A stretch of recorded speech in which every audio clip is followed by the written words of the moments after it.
The End of the British Empire, Reflections on the Commonwealth Summit. But guys, didn't they end a long time ago? Because we know that Britain is not an empire anymore. We know that it has ended decades ago. The relevance, the significance, the thing of the monarchy, the reverence of the monarchy is not there. We know that, right? And we can see day in and day out that little by little, day after day, they're chipping away at at its relevance. You know, Charles and William, they're so boring. They're not going to be the one to turn things around because let's be frank, we are at a point where why should we be bowing down to kings and queens and looking up to them? Their relevance is just not there. They're insignificant to what is going on in the real world. We don't see their impact. We don't really see what they're doing. They go over. They're now like celebrities. Some people like them, some don't. So they don't have that power. Remember that power before where kings and queens were held in this high standards. We know that with how UK is going, those people are so miserable, they're so sad, they're so angry, they're so bitter, they're so evil. When you look at how they have allowed their news media to run them down the drain, to just drag them through the mud and just tit for tat and the gossip, and it's not about elevating, it's about trying to bring down their own, doggy eating their own, throwing their own to the wolves. You know, so we know that the standard is gone on every level of society. The UK media is a drag on the monarchy. They are not elevating the monarchy, and as a result, people don't see the relevance of it. You know, when they can call for or take away titles, maybe we should take away all the titles from everybody. Because what is William and Kate doing? Nothing. They just go to football matches, yet still they're being paid billions of dollars. And at the end of the day, what are they showing for it? They don't even support their charity in a proper way, that it's meaningful, it's impactful, that you can take away something and say, yes, this is what they're doing. This is how they are making UK better. What they do, what they strive on or try to do is gossip about Harry and Meghan, gossip about what Harry and Meghan are doing with their charity, with their living in America. That's all you get. You just get this gossipy thing. So yes, the relevance of the big British monarchy is dying, is waning, and the end is definitely coming. We don't know when, but we can guarantee you it is coming. If it continues, it's going to be irrelevant like those other monarchies that really and truly nobody cares about, right? As the British Empire's influence wanes, the upcoming, or I think they're having it now, Commonwealth Heads of Government meeting, CHOGM, in Samoa, highlights the shifting dynamics of global power. UK Prime Minister Keir Starmer and King Charles III will preside over this significant gathering of 55 nations. I think it's 50. Is it 55 nations? A poignant reminder of Britain's colonial past and its current status on the world stage. So they're saying now, let's continue, a changing landscape. And we spoke about that at length, right?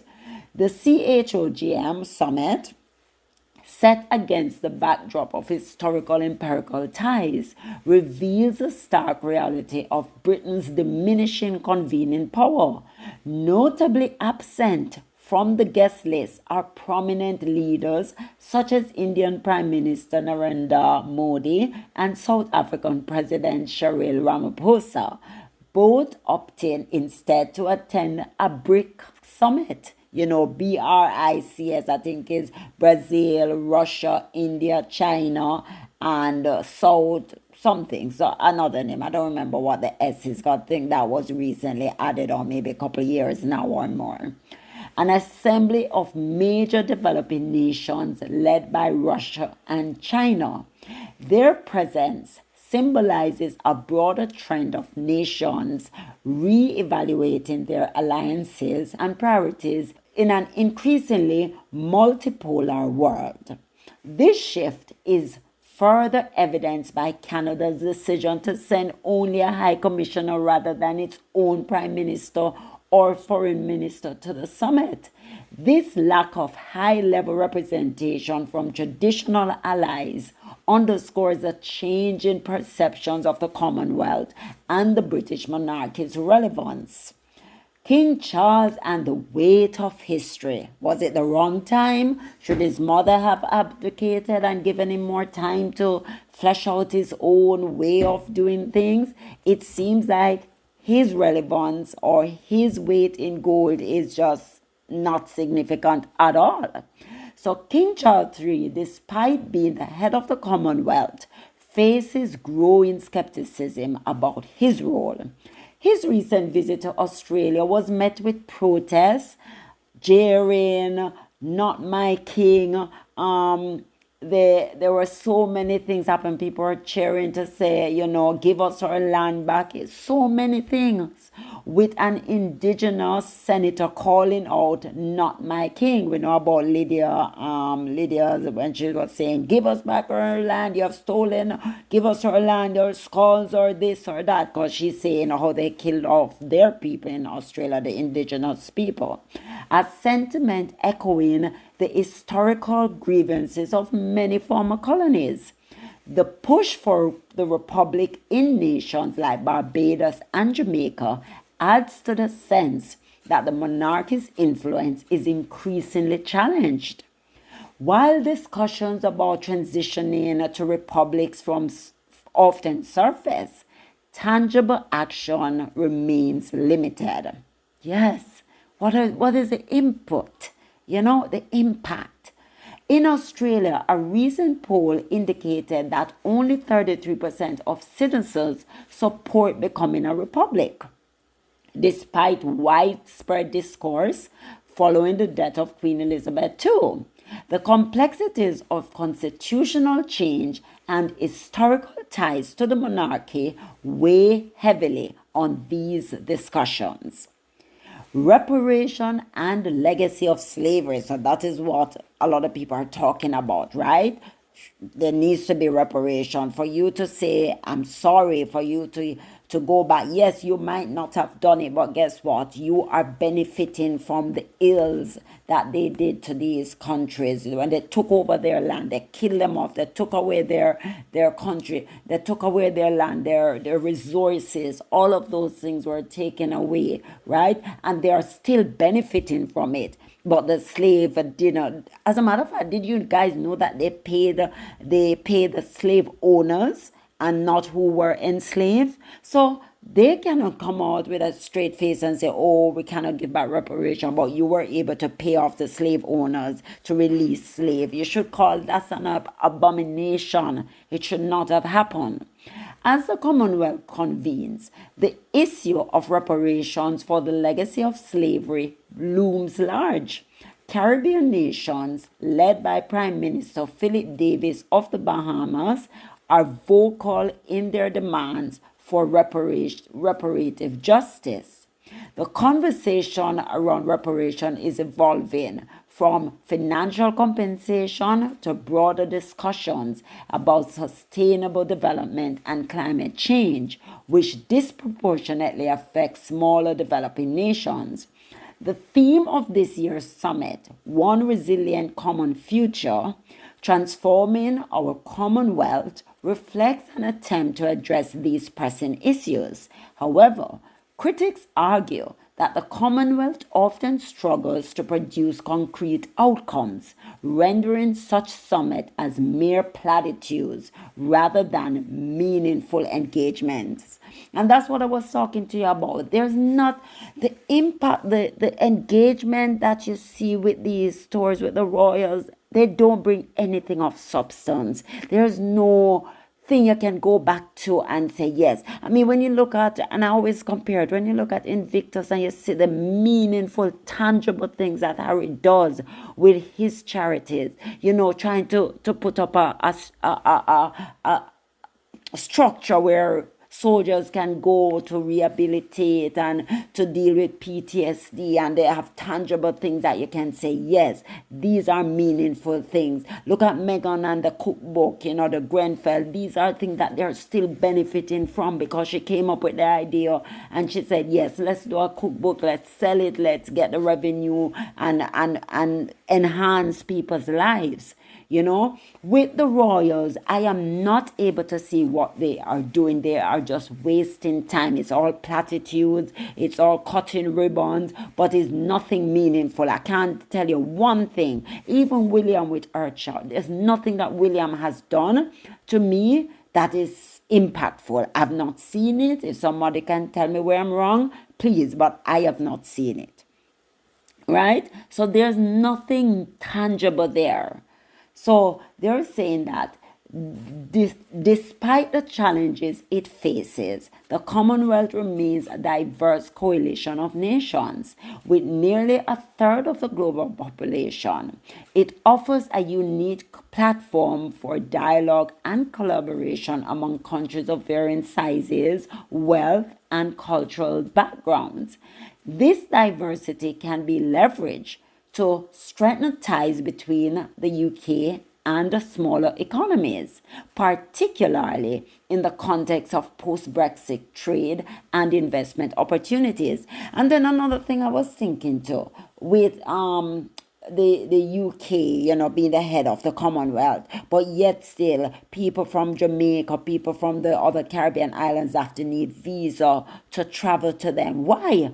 Why don't they come as a united nation where they are more cohesive? It's almost as if they don't value the lesser countries, right? So you have to be begging them to come to have free flow of travel. If they allowed people to have the option and more people could travel, then I'm sure you will not have people bombarding the borders or bombarding the UK, because immigration seems to be an issue over there as in every other countries, right? So they are not doing right by even people within the Commonwealth. I don't know if they see them as less than, but it does not make sense. Yet the Commonwealth's potential is often undercut by its perception as a talking shop.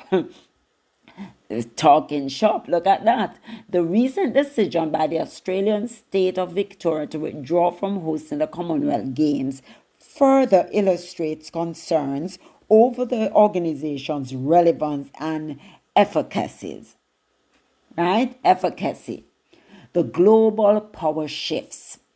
The geopolitical landscape is shifting, with nations like China increasingly influential in the Pacific region. Recent agreements, such as the Solomon Islands Police Corporation deal with China, have raised alarms in both Australia and the US, highlighting the need for the UK to reinforce its relationships with Commonwealth nations to counterbalance Chinese influence. And yes, China are the one that is more developing these developing nations. We're talking about roads and bridges and the landscape, beautiful. Who is doing it? It's China. It's not UK. It's not the US, even though they're supposed to have this foothold on these smaller islands or third world countries as they put them. China is building hospitals. China is building homes. China is the one that is really influential now in the Commonwealth. When we talk about toll roads, it's China who is in charge of it. It's China who is giving money to these third world countries, developing them, so they are called developing countries. What is the UK doing? They have had us for many, many years, but what are they doing? They're not influential. They're not doing much.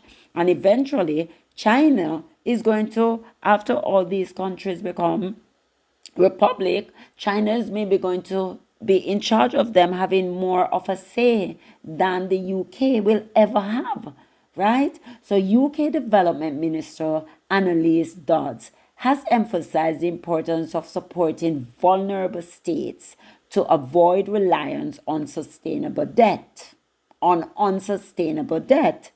This focus reflects a broader understanding that the Commonwealth must adapt to the new global order, providing alternatives to nations seeking investment and support. So let me wrap this up, guys. Is it the end of an era? We think so. Or is it a new era for the Commonwealth? Which one is it? As King Charles III and Prime Minister Keir Starmer navigate this critical summit, they confront the realities of a post-imperial world. The Commonwealth's ability to evolve and maintain relevance amid global power shifts will be tested in the coming years. The discussions around reparations, climate change, and economic collaboration will shape the future of this historic organization. The end of the British Empire is not merely a historical footnote. It marks the beginning of a new chapter in international relations, one that requires humility, acknowledgement of past injustices, which they refuse to do, and a commitment of equitable partnerships. The challenge of the Commonwealth will be to transform its legacy into a force for good in a rapidly changing world. Yes, guys, UK, as the head of the Commonwealth, is doing a piss poor job. They are not engaging. All they do is talk. All they have is this platitudes, cutting ribbons, and they come out and they talk, but there's no real meaningful action behind what they're doing. And as a result of that, people are moving away, people are walking away, people are going to other means, because at the end of the day, every country wants to self-actualize. Every country wants to be the best country they can be for their citizens. And if UK, who wants to have this leverage over the Commonwealth, the rest of the Commonwealth, but at the same time is not having that leadership role, then why should we have them as our leader? Why should we be looking to them for any form of solace, for any form of direction, for any form of leadership? So at the end of the day, China is coming. Russia, when you listen about some of the African nations talking about what Russia has done for them to help them, these BRIC nations are coming to take a foothold. And if UK and the rest of the first world country, the G7 summit, don't take note, they are going to be left behind. So that's what I wanted to bring you guys. It is happening, but yes, the impact or the influence or the awe that people used to have is gone. It's not there. It's no longer there. No relevance there. So there you have it. So please don't forget to like, subscribe, turn on your notification bell so you never miss a beat. Bye.